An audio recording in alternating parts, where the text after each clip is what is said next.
قطر کی راجدھانی دوحہ میں موجود حماس کے دفتر پر حملہ کر دیا ہے اور خبر آ رہی ہے کہ اس حملے میں حماس کے 4 سینئر رہنماؤں کی شہادت ہو گئی ہے۔ اسرائیل نے قطر کی راجدھانی دوحہ میں حماس کے شیرس نیترتو کو نشانہ بناتے ہوئے یہ حملہ کر دیا۔ اسرائیل کے ادھیکاریوں نے اس کارروائی کی پشٹی تک کی۔ جانکاری کے مطابق اسرائیل کی سرکشا ایجنسی سن بیٹ نے اس آپریشن کو انجام دیا۔ قطر کے پردھان منتری شیخ محمد بن عبد الرحمن الثانی نے کہا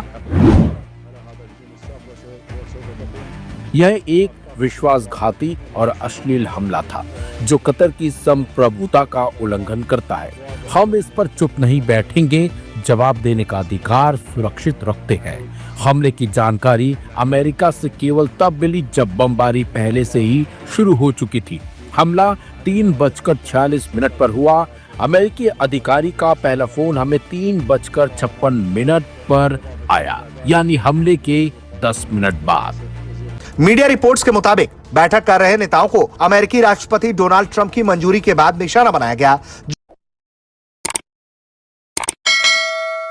قطر کی راجدھانی دوحہ میں موجود حماس کے دفتر پر حملہ کر دیا ہے اور خبر آ رہی ہے کہ اس حملے میں حماس کے 4 سینئر رہنماؤں کی شہادت ہو گئی ہے، جن میں پہلا نام ہے خالد مشعل کا، دوسرا نام ہے خلیل الحیہ کا، اس کے علاوہ بھی 2 سینئر رہنما موجود ہیں اور حماس کے ٹاپ لیڈرز امریکی صدر ڈونلڈ ٹرمپ کی طرف سے بھیجی گئی تجویز پر غور کر رہے تھے۔ بات چیت کا سلسلہ جاری تھا کہ سیز فائر کے لیے کیا شرطیں رکھنی ہے نہیں رکھنی ہے، اور اسی بیچ اسرائیل نے قطر کی راجدھانی دوحہ میں حماس کے دفتر پر سلسلہ وار بم دھماکہ کیا، حملہ کیا، اور اس حملے میں بڑے پیمانے پر شہادت اور ہلاکت کی خبریں سامنے آئی ہے اور اب دنیا کے کئی دیشوں نے بھی اس کی مذمت کی ہے۔ یہ حملہ صرف حماس کے دفتر پر نہیں ہے بلکہ قطر پر حملہ ہے، قطر کی راجدھانی دوحہ پر حملہ ہے، اور کسی بھی ملک کی خود مختاری پر حملے کو کبھی برداشت نہیں کیا گیا ہے، لیکن اس مرتبہ اسرائیل نے تمام حدوں کو پار کر دیا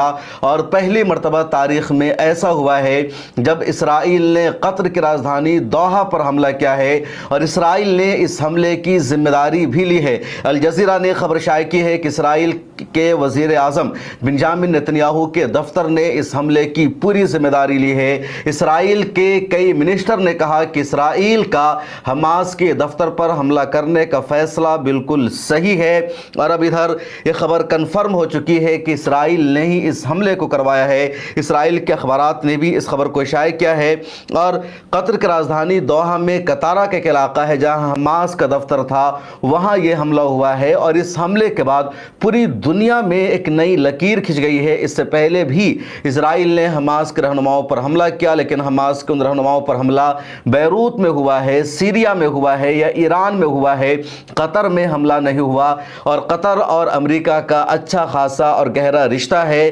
حماس اور اسرائیل کے درمیان جو سیز فائر ہوئے ہیں یا اب جو بات چیت کا سلسلہ جاری ہے، تو ثالثی کا فریضہ قطر ہی لگاتار ادا کرتا رہا ہے، اس کے ساتھ مصر اور امریکہ رہا ہے، اور بات چیت کے دوران میں ثالثی کے دوران میں قطر پر اسرائیل نے حملہ کر دیا ہے۔ اسرائیل کے میڈیا ہاؤسز نے یہ بھی کنفرم کیا ہے کہ اسرائیل نے اس حملہ سے پہلے امریکہ کو بتا دیا تھا۔ تل ابیب نے واشنگٹن کو باضابطہ انفارمیشن دے دیا تھا کہ اسرائیل کے پاس اب کوئی آپشن نہیں بچا حماس کو ختم کرنے کا، اور آخری آپشن یہی بچا ہے کہ حماس کی جو ٹاپ لیڈرشپ ہے، حماس کی جو اعلیٰ قیادت ہے، اس پر حملہ کیا جائے، اس کو نشانہ بنایا جائے، اور اس لیے قطر کی راجدھانی دوحہ میں موجود سینئر رہنماؤں کو نشانہ بنایا گیا ہے۔ ادھر غزہ پٹی میں بھی اسرائیل کا حملہ لگاتار جاری ہے۔ سیز فائر کے سلسلے میں کوئی بھی بات چیت کسی بھی نتیجے تک نہیں پہنچ سکی ہے، اور پچھلے 2 دنوں میں القسام بریگیڈ نے بھی اسرائیل پر خطرناک حملہ کر کے اسے نقصان پہنچایا تھا۔ ایک حملہ غزہ پٹی میں ہی القسام بریگیڈ نے کیا، جہاں اسرائیلی آرمی کے کیمپ میں گھس کر القسام بریگیڈ کے لڑاکوں نے، فائٹرز نے حملہ کیا۔ 4 اسرائیلی سینک کی اس میں ہلاکت ہو جاتی ہے، 10 گھائل ہو جاتے ہیں۔ اس کے علاوہ 2 فلسطینی نوجوانوں نے یروشلم میں حملہ کیا، جہاں 2 گن مین نے فائرنگ کی، اور اس فائرنگ کے نتیجے میں اب تک 6 کی ہلاکت ہو چکی ہے۔ ہے اور 15-16 سے زائد زخمی بتائے جا رہے ہیں۔ اس کے علاوہ بھی جھڑپوں کے جو واقعات ہیں لگاتار سامنے آ رہے ہیں، لیکن یہ جو اسرائیل کا حملہ اور اٹیک ہے اس کو سب سے زیادہ بزدلانہ حملہ بتایا جا رہا ہے۔ العربیہ نے ایک رپورٹ شائع کی جس میں بتایا گیا کہ قطر میں مذاکرات کرنے کے لیے، ڈائیلاگ کرنے کے لیے جو وفد موجود تھا اس پورے وفد کو ہی نشانہ بنایا گیا، اور اس میں خلیل الحیہ اور خالد مشعل کے علاوہ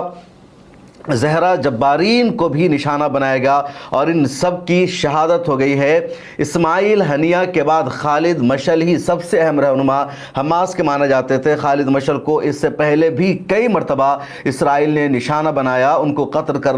قتل کرنے کی کوشش کی، لیکن اسرائیل کو، موساد کو اپنے ایجنڈا میں کامیابی نہیں مل سکی۔ خالد مشعل کے بعد اسماعیل ہنیہ ان کی جگہ حماس کے پولیٹیکل بیورو کے سربراہ بنے تھے، لیکن 2024 میں اسماعیل ہنیہ کو ایران کی راجدھانی تہران میں شہید کر دیا گیا۔ اس کے بعد حماس نے اپنا ایک پولیٹیکل لیڈر نہیں بنایا، بلکہ جس کو بنایا اس کا نام مخفی رکھا گیا، بلکہ ان کے بعد بنایا گیا تھا یحییٰ سنوار کو، اور یحییٰ سنوار کی جب شہادت ہو جاتی ہے اس کے بعد حماس نے 5 افراد پر مشتمل ایک ٹیم بنائی اور کہا کہ 5 افراد حماس کے پولیٹیکل بیورو کے سربراہ ہوں گے، وہ قیادت کریں گے، ان کے فیصلے سے فیصلہ لیا جائے گا، اور کسی ایک کا نام ظاہر نہیں کیا گیا تھا، اور اب ٹاپ لیڈرز کو ہی قطر میں نشانہ بنایا گیا ہے۔ قطر نے پہلے ریئیکشن کے طور پر اسرائیل کے اس حملہ کی شدید مذمت کی ہے۔ قطر نے اس کو اپنے ملک پر، اپنی خود مختاری پر حملہ قرار دیا ہے۔ اس کے علاوہ خبر یہ بھی سامنے آ رہی ہے کہ امریکہ نے